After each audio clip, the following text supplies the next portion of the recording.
Have you ever felt this? Someone clearly likes you. They laugh at your jokes. They enjoy your company. But then they ignore your messages. They take forever to reply, or suddenly act distant. It's confusing, frustrating, and honestly, it messes with your head. But here's the truth. People don't always ignore you because they don't like you. Sometimes they ignore you because they do. Ignoring someone you like sounds irrational, but human psychology isn't always logical. Emotions are messy. Ego gets involved. Fear takes control. And often, what looks like disinterest is actually something much deeper. In this video, we're going to break down the real psychological reasons why people ignore you, even when they genuinely like you. And by the end, you'll stop taking it personally. Let's get one thing clear first. When someone ignores you, even if they like you, it usually has nothing to do with hatred, disinterest, or lack of care. In most cases, it's about internal conflict. Human psychology is not simple. People don't always act based on what they feel. They act based on what they can handle emotionally. And this is where the confusion begins. Because liking someone doesn't automatically mean a person is ready to engage, respond, or be consistent. Attraction is emotional, but behavior is controlled by fear, ego, past experiences, and mental pressure. So what you see on the surface is only half the story. For example, someone might genuinely enjoy talking to you. They might smile when they see your message. They might even think about you more than you realize. But at the same time, another voice inside their head starts speaking. What if I say something wrong? What if I come across too eager? What if they lose interest in me? So now, instead of responding naturally, they hesitate, and that hesitation turns into silence. This is not rejection. This is psychological friction. Two opposing forces happening at the same time. One part of them wants connection. The other part wants protection. And when protection feels stronger than connection, they pull away. Not because you did something wrong, but because their mind is trying to reduce emotional risk. This is why ignoring behavior can feel so confusing. Because on one hand, there is interest, but on the other hand, there is resistance. And most people don't even realize they are doing this. They don't sit and decide, I will ignore this person. Instead, it happens automatically, subconsciously, emotionally. A delayed reply here, a missed message there, and slowly distance is created. Not because the feeling is gone, but because the mental pressure of responding becomes heavier than the comfort of connection. And this is the core psychology behind it. People don't always ignore what they dislike. Sometimes, they ignore what they overthink the most. Fear of rejection. One of the strongest psychological reasons people ignore you, even when they like you, is something very simple, yet very powerful. Fear of rejection. At first, it sounds strange. If someone likes you, why would they be afraid of rejection? But that's exactly how human psychology works. The more someone likes you, the more they start to care about the outcome. And when outcomes start to matter, fear enters the picture. Because now, it's not just a casual interaction anymore. It becomes emotional risk. They start thinking, what if I get attached and they don't feel the same way? What if I express too much and look desperate? What if I open up and get rejected?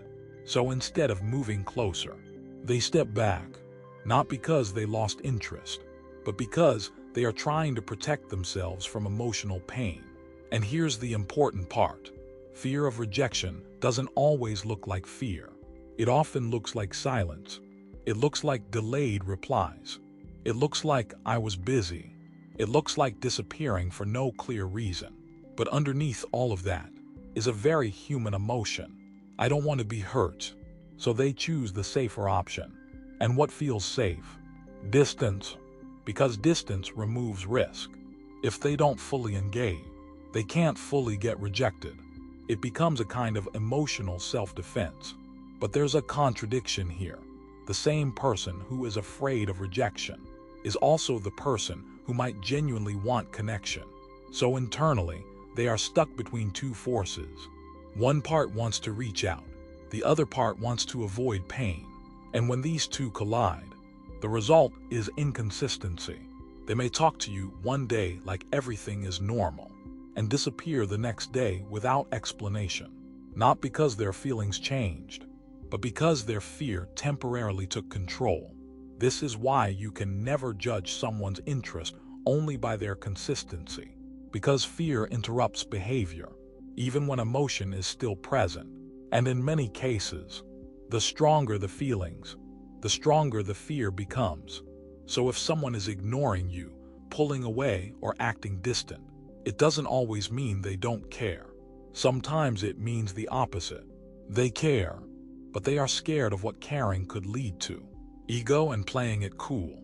Another major reason people ignore you, even when they clearly like you, is not fear this time. It's ego, but not ego in a loud or arrogant way. This is a quiet kind of ego, a psychological need to look unbothered, in control, and emotionally unavailable. Because in today's social dynamics, many people believe a dangerous idea. If I show too much interest, I lose value. So even if they are interested in you, they start managing how that interest looks. They begin to play it cool. What does that mean in real behavior? It means they won't reply instantly, even if they saw your message. It means they will delay responses, even when they know what to say. It means they might act slightly distant, not because they are distant emotionally, but because they don't want to appear too available. And this is where ego takes control, because now communication is no longer just communication. It becomes a status game. How fast should I reply so I don't look desperate? Should I wait a bit so I seem more important? Will replying immediately make me look like I care too much? So instead of being natural, they start calculating. And the problem is, when someone starts calculating every move, authenticity disappears. You're no longer seeing their real interest. You're seeing their strategy. But here's the irony. While they are trying to protect their image, they are actually creating distance. Because the more someone plays it cool, the more emotionally unavailable they appear. And to the other person, you don't see the strategy. You just feel the silence. You just feel the inconsistency. So it becomes confusing. Do they like me or not? Why are they acting different? Why does it feel like I'm being ignored? But in reality, they are not trying to reject you. They are trying to protect their self-image. Because in their mind, showing interest too openly feels like losing control. And losing control feels like losing power. So they choose the safer identity. The one who cares less. The one who stays calm. The one who doesn't chase, even if it costs real connection. And slowly, what started as interest turns into distance, not because feelings disappeared, but because ego took priority over honesty, overthinking, and delayed responses. Now let's talk about a reason that is far more common than people realize. Overthinking. And this one doesn't come from ego or fear of rejection alone. It comes from a mental loop that slowly traps the person inside their own head. Here's how it usually starts. They see your message. Simple enough. They read it, maybe even smile, maybe even feel a little excited to reply. But then something happens. Their mind starts adding layers to something that was originally simple. What should I say back? Will this sound boring? Should I reply casually or be funny? What if they misinterpret my tone? And suddenly, a normal reply turns into a decision-making process. Instead of just responding, they start analyzing the response. And this is where the loop begins. Because the more they think about replying, the heavier replying feels. Now it's no longer a natural action. It feels like pressure. And the pressure creates delay. So they tell themselves, I'll reply in a bit when I think of something better. But a bit turns into hours. Then hours turn into a day. And once too much time passes, a new problem appears. Awkwardness. Now they think, is it too late to reply? Will it look weird if I respond now? Should I explain the delay? So instead of fixing the situation, they avoid it completely. And that avoidance looks like ignoring. But internally, it's not ignoring. It's mental overload. They didn't forget you. They didn't lose interest. They got stuck in their own thoughts. And the worst part, the longer they delay, the harder it becomes to come back naturally. Because now the mind adds guilt on top of overthinking. I should have replied earlier. Now it's awkward. I'll reply later instead. And later keeps repeating itself. This is why people who overthink often disappear without intention. Not because they don't care, but because their mind turns a simple message into a complicated emotional equation. And by the time they finally decide to respond, the moment already feels lost. So what looks like ignoring from the outside is actually a loop of hesitation, pressure, and delayed action happening internally, feeling not good enough. Now let's go deeper. This reason is quieter, but emotionally heavier than the rest. Sometimes people ignore you, even when they like you, because deep down, they don't feel like they are enough for you. And this has nothing to do with you directly. It has everything to do with their self-worth. In their mind, a comparison starts happening automatically. They look at you, and then they look at themselves. And somewhere in that comparison, a story forms. You are more confident than me. You are more interesting than me. You probably have better options than me. And once that belief settles in, their behavior starts changing. They don't feel comfortable reaching out freely anymore. Not because they don't want to talk, but because they start assuming they won't be good enough in the interaction. So instead of risking that feeling of inadequacy, they create distance. Silence becomes a form of protection, because if they stay distant, they don't have to face the fear of not measuring up. And here's the painful contradiction. The more they like you, the more they start feeling insecure around you, because liking someone also increases emotional awareness. They start caring about how they appear, how they sound, how they are perceived. And when self-worth is low, that awareness turns into pressure. They start thinking too much. What if I say something stupid? What if I don't impress them? What if they lose interest once they know the real me? So instead of showing up imperfectly, they choose not to show up at all. It's easier to disappear than to risk feeling less than. And from your perspective, it just looks like ignoring. But internally, it's something very different. It's self-doubt. It's comparison. It's the belief that they don't belong in the same emotional space as you. And the hardest part is this. They may actually like you a lot, but still not feel confident enough to stay consistent. Because liking someone doesn't automatically fix self-worth. So they pull away, not because they don't value you, but because they don't value themselves in that situation. Emotional confusion, mixed feelings, and inner conflict. Now let's talk about something that creates a lot of mixed signals. Emotional confusion. This is where things get complicated, because sometimes people don't ignore you due to a single clear reason. They ignore you because they don't fully understand what they feel. Their emotions are not stable. They are shifting. One moment they feel interested in you. The next moment they feel unsure. One moment they want to talk, and the next moment they want space. So their behavior becomes inconsistent. And from the outside, it looks like ignoring. But internally, it's more like a mental tug-of-war. They are pulled in two directions at the same time. One part of them says, I like this person, I should talk to them. And another part says, wait, I'm not sure, maybe I should slow down. So instead of choosing one clear direction, they get stuck in between. And when someone is emotionally stuck, they often choose silence. Not because silence is the answer, but because silence feels easier than making a decision.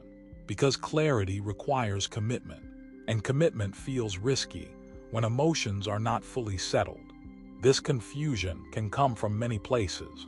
Maybe they are still healing from a past relationship. Maybe they are unsure about what they want right now. Maybe they like you, but are afraid of moving too fast. Or maybe their feelings are real, but not fully developed yet. So they stay in this in-between state. Not close, not completely distant either, just emotionally inconsistent.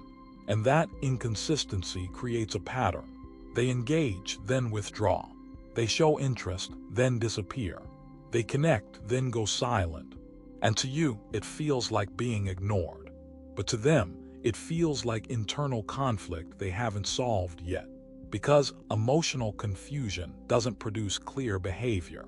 It produces hesitation. And hesitation often looks like distance. So what you experience as silence is often just someone trying to figure out what they actually feel. Testing interest, psychological games, and validation seeking. Now we come to a more subtle and honestly more frustrating reason. Testing interest.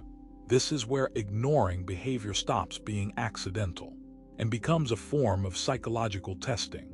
Some people don't directly ask, "Do you like me? Do you care about me? Am I important to you?" Instead, they try to find the answer without asking the question. And how do they do that? By pulling away, by going silent, by delaying replies, by acting slightly distant, because in their mind, they are watching your reaction. They are thinking, will they text again? Will they chase me? Will they notice my absence? Do I actually matter to them? So your confusion becomes their experiment, and your response becomes their data. This is not always done with bad intentions, but it is emotionally immature behavior, because instead of building clarity through communication, they create uncertainty to observe your reaction. And here's the problem. When someone is testing you, they are not fully present with you. They are watching you from a distance, not connecting with you, but analyzing you. And from your side, it feels like mixed signals. One day they are warm, next day they disappear. One moment they show interest, next moment they act like nothing happened. But behind all of that inconsistency, there is often a hidden need. Validation. They want to feel wanted. They want to feel chosen. They want to feel important. But instead of expressing that need directly, they create situations where you have to prove it. And every time you respond, chase, or reach out, it confirms what they were looking for. Okay, they care, but the moment they feel reassured, they may pull back again, because the emotional uncertainty resets, and the cycle continues. So what looks like ignoring from the outside is actually a pattern of testing, withdrawal, and emotional reassurance seeking. But here's the truth. Healthy interest doesn't require testing. It requires communication. And when someone has to test your presence to feel secure, the connection is already unstable. Control and attention games. Attention is power. And when someone pulls back, they feel like they're in control of the situation. By ignoring you, they create mystery. And mystery often increases attraction. But here's the problem. What creates attraction can also destroy connection. The biggest truth. Here's what you need to understand. Someone liking you does not guarantee they'll treat you well. Attraction and behavior are two different things. And no matter the reason, consistent ignoring still affects you. So the real question isn't, why are they ignoring me? It's, do I want someone who communicates like this? Stop chasing mixed signals. Stop trying to decode silence. And most importantly, stop lowering your standards to fit someone else's confusion. The right person won't make you question where you stand. They won't disappear. They won't play games. They'll show up, clearly, consistently, honestly. If this made you see things differently, make sure to like the video and subscribe for more psychology content like this. Because understanding people starts with understanding yourself.